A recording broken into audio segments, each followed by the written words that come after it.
Welcome back to Ton's Two Cents, where we dive deep into the tactics that win government contracts. And today we're zoning in on something that can either make or break your success: cost realism in your GovCon proposals. I'm excited to have Jeff Shapiro with us today. Jeff's a partner at CohnReznick LLP with a wealth of experience in government contracting and federal compliance. He's here to share his insights on how to craft winning bids by mastering the art of cost realism. Jeff and I have known each other for years, but finding us in the same time zone at the same time is challenging until earlier this year. So, Jeff, it's great to talk with you about this kind of complex and often controversial topic, such as cost realism. And notice I'm saying it properly, even though I have very, very big issues with the word. You're a brave man to undertake this adventure with me. So, please say hello to our intellectual listeners and tell them a little bit about yourself. Don, thank you so much for having me. I'm thrilled to be here. Love talking about cost realism. I know that's a rare thing to hear, but believe it or not, CPAs do like to have fun. And in my fun is talking all things cost evaluations on competitive uh, proposals to the federal government. All right, so a little bit more about me, more than just loving cost realism. I've been working in federal government contract compliance for over 20 years. Where I got my start in this specific area is when I actually worked in the government.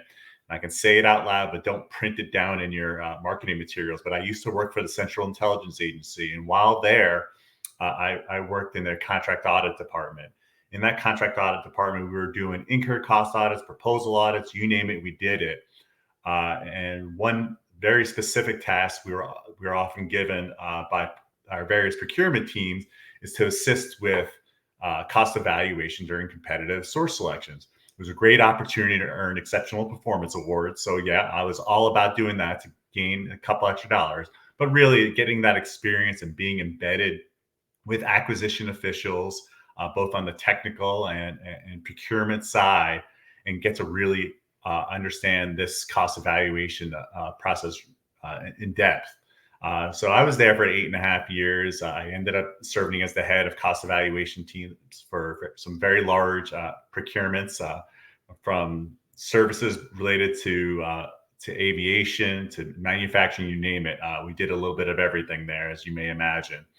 Since leaving the agency, I've served in industry. So I've actually worked as a CFO and compliance director within industry. So I understand what many of your listeners are doing when putting these proposals together. And now I've been at CohnReznick for about 8 years, serving both commercial customers, putting together price proposals and handling other compliance issues. But I also perform contract audits again. Remember what I was doing it within the government. Now here I am doing it as an independent certified public accounting firm. We are the primary contract auditors for the Department of Energy, again, doing full cycle of audits from, like I said, incurred costs to business systems to proposals, everything from pre-award to post-award we're involved with. And we do it for several other federal agencies as well. So I've got my hands in this every day. I play both sides, so I feel the pain of the people that I audit on a regular basis, because again, I'm a government contractor too. So I'm thrilled to share with you any and all of my experiences from my government side to now doing work with CohnReznick. Never like that. That is like my worst nightmare, is to have to audit all the time. But it takes all kind of people, like in this business. So Well, that's why no, I that's audit, most of the time, not all the time. right. You can't do that all the time. No, exactly. You need to take a break here. Yeah. Well, Jeff, it's great to have you on the show. And before we dig into some of the details, can you share an experience where getting the cost just right made all the difference in securing that government contract? Absolutely. So I'm going to tell you a story about a small client of mine. This is already going back 5, 6 years.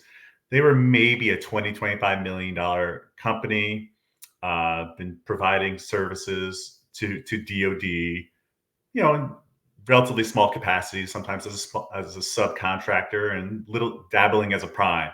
Well, they found an opening to really grow their business and a training contract for SOCOM. And the COO came to me and talked to me about, look, Jeff, I think the customer really likes us, really likes our people. We were able to get one of the key subs to be part of our team. I think we have a really good chance of winning this. And I was like, great.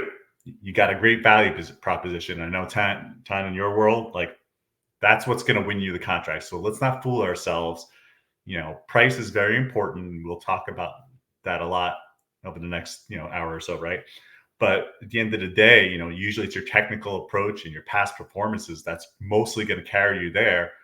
But it's where it costs is where you can really fall down if you do it wrong or make it look like you don't know how to price or fully explain what's going to cost, how your technical approach is going to cost.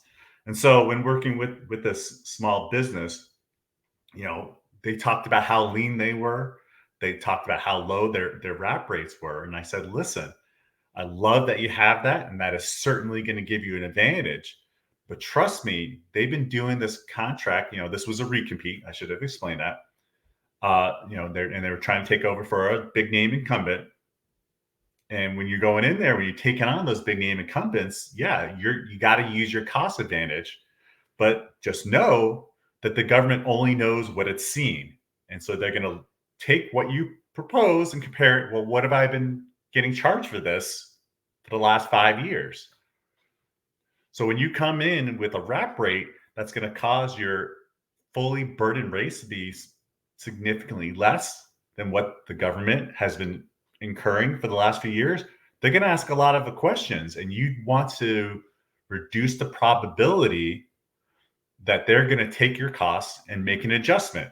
And that's what we talk about, should costs or most probable costs, as defined by FAR 15404. So in order to establish that your low cost rate, low cut rate, however you want to phrase it, is realistic, you need substantive documentation and explanations for the government cost evaluator to believe you.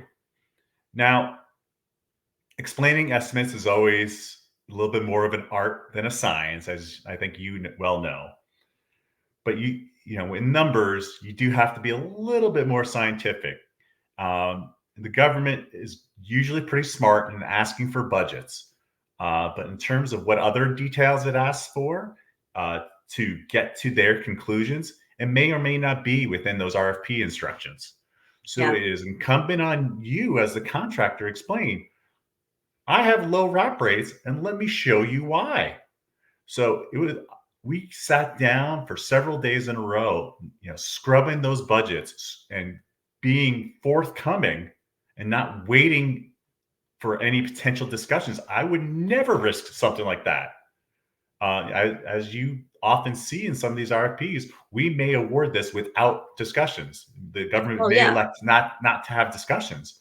Do you really want to put forward a price that is very cost competitive without explaining why your cost is Why? realistic? I think I think it's a challenge, right? Pricing people are not good at explaining certain things or explaining things in a way that a layperson would understand it. And vice versa. And so that's a really great example that you described there that I face all the time. Is I always encourage pricing people to be on technical discussions so that they understand, why we're doing what we're doing, and so that it's not doing things in a vacuum. And I think a lot of times, more than not, pricing is done in a vacuum without any realistic like understanding of what it is that the technical people have proposed. And so you're right. I always say that proposals are lost on one of three reasons. One being pricing, and you priced it because you don't understand the customer, you don't understand their price point, the sensitivity, or sometimes you just don't understand technically how to price it.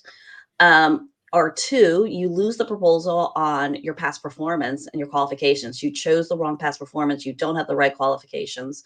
And then 3, you lose it on your key people.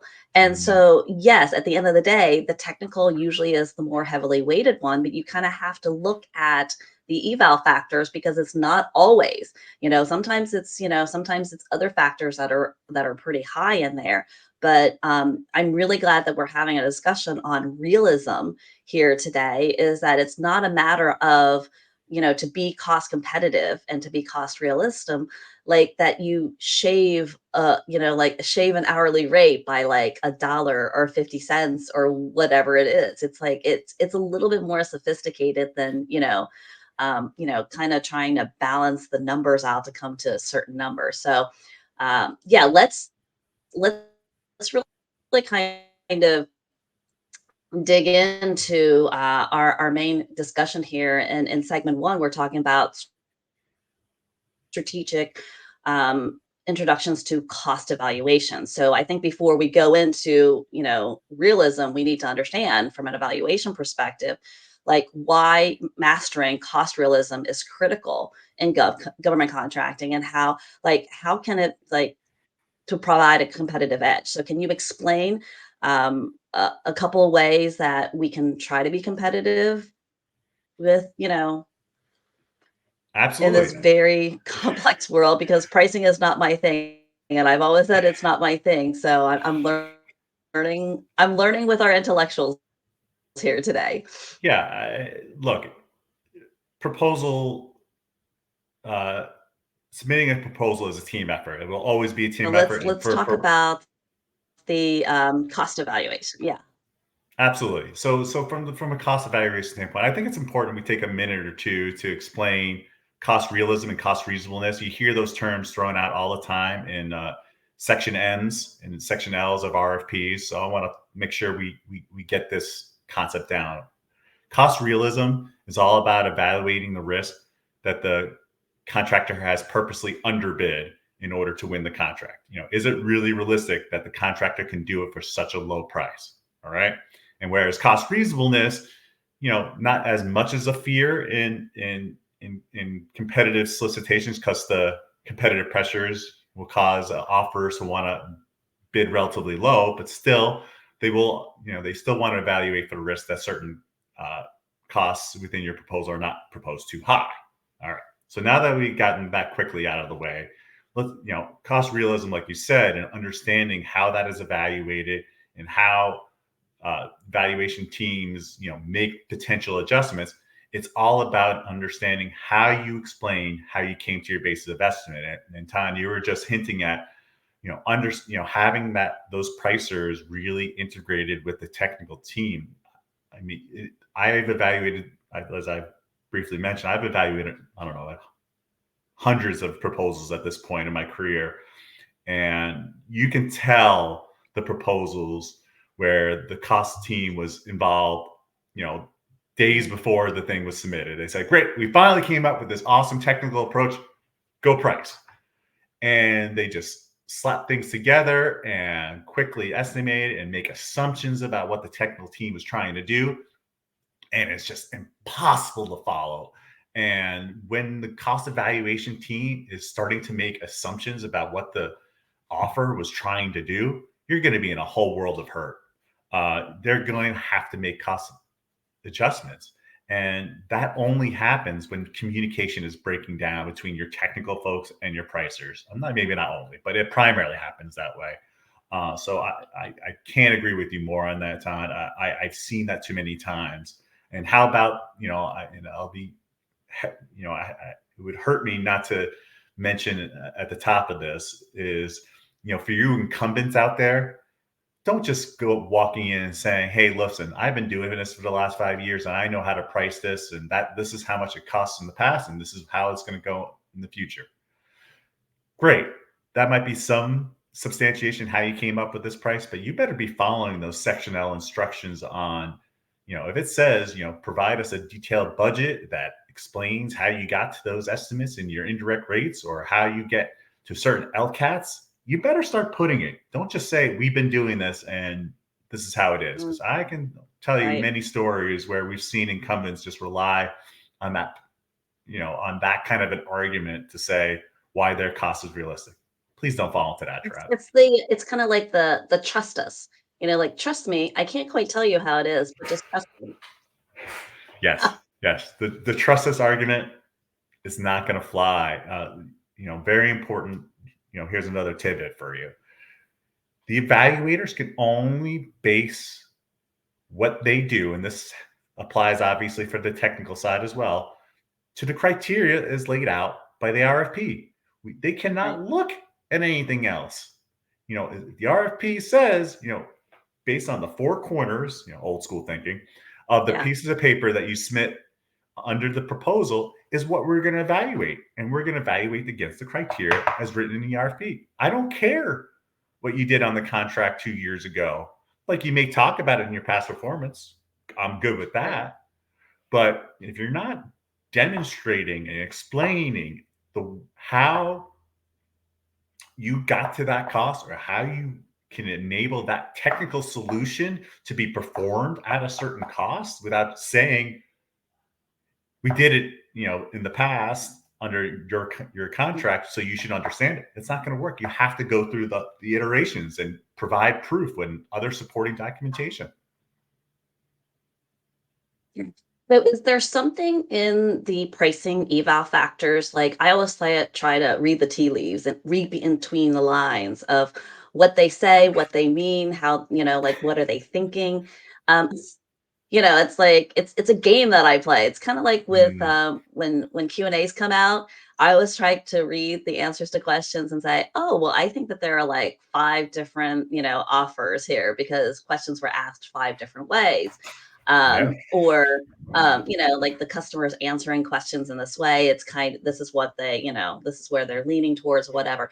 Are there certain things in the like pricing eval factors that if I'm reading that I can like maybe like, oh, they say this is really kind of like they mean this, and this is what like you can kind of infer, maybe, you know, what Yeah. they think. You're Do you making have me. any of those? If yeah, Yeah, I'm trying to think of specific examples, and I appreciate you putting me on the spot. The only thing I can think off the top of my head, and maybe I'll think of more later, is the contract. The government agencies sometimes will start publishing uh, existing price lists, so to speak. Not price lists, really? maybe that's not. I've seen it. DOE has done it. I can say it out loud. They said, listen, under the last 5 years of the contract, here are the rates we've been paying by LCAT. It's a really bold move, No. no doubt about it. Yeah. It's because it's pointing, it's saying, look, I ain't gonna take any low cut rates under this, right? Like, if you Right. have a technical approach to approach this problem to make it unique, I want to worry about essentially I'm worried about the hours, right? I'm here Yeah. telling you, here's the floor that I'm expecting. Don't try to play games with the rates. Like, most of these people are unionized people, or they're subject Right. to wage determinations. Don't even try screwing around with any of that. Instead, I need you to really focus.